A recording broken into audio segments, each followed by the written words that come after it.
उठो, जागो और तब तक मत रुको जब तक लक्ष्य की प्राप्ति न हो जाए। एक ऐसा युवा जिसमें आग थी, जुनून था, हिम्मत थी, पर उस आग ने सिर्फ उसकी जिंदगी नहीं बल्कि पूरी भारत की भविष्य बदल दी। आज जिसको दुनिया स्वामी विवेकानंद के नाम से जानती है, उसकी कहानी इतनी गहरी है कि आप सोच भी नहीं सकते। 12 जनवरी 1863 कलकत्ता में एक बच्चा ने जन्म लिया जिसका नाम रखा गया नरेंद्र नाथ दत्त।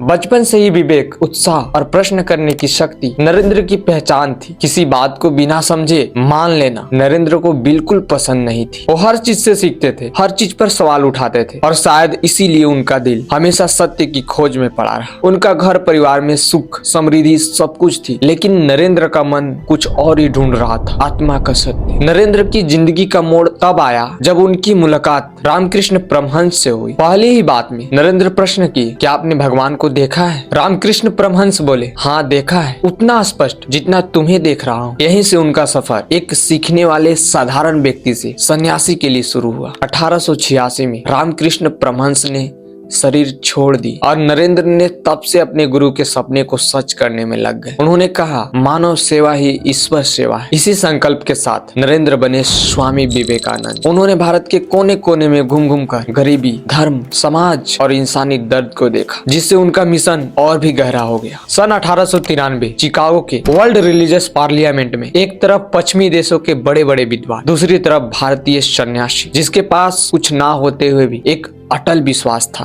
और जब स्वामी विवेकानंद ने अपना पहला शब्द बोले, sisters and brothers of America, तो पूरा हॉल तालियों से गूंज उठा। उनको बस 2 मिनट का इंट्रोडक्शन नहीं, उन्हें दुनिया का स्टार बना दिया। उन्होंने भारत को, हिंदू धर्म को, मानवता को जिस गौरव शान से दुनिया के सामने रखा, वो आज भी एक इतिहास। चिकागो के बाद उन्होंने अमेरिका और यूरोप में लेक्चर दी। उन्होंने ध्यान, योग, अध्यात्म और भारत के प्राचीन परंपरा को समझाया। दुनिया को उन्होंने बता दिया, धर्म का अर्थ सिर्फ पूजा नहीं, धर्म का अर्थ इंसान को इंसान बनाना भी। 1897 में उन्होंने भारत लौटकर रामकृष्ण मिशन स्थापित की। उनका लक्ष्य था शिक्षा, गरीबों की सेवा, आत्मिक जागरण, महिला सशक्तिकरण और एक मजबूत भारत का निर्माण। उन्होंने युवाओं को जगाया और कहा, तुम ही भारत का भविष्य हो। 4 जुलाई 1902 में सिर्फ 39 साल की उम्र में उन्होंने इस देह को त्याग दिया, लेकिन जो उन्होंने बीज बोया वो आज भी भारत के हर युवा के दिल में आग की तरह जलता है। वो हमेशा कहते थे, एक विचार को जीवन बना लो और फिर देखो दुनिया तुम्हारे पीछे कैसे चलेगी। स्वामी विवेकानंद आज संसार में नहीं है, लेकिन उनका संदेश अभी भी हर युवा के दिल में जीवित है। कहते थे, उठो, जागो और तब तक मत रुको जब तक लक्ष्य की प्राप्ति न हो जाए। और शायद इसी एक लाइन में उनकी पूरी जिंदगी का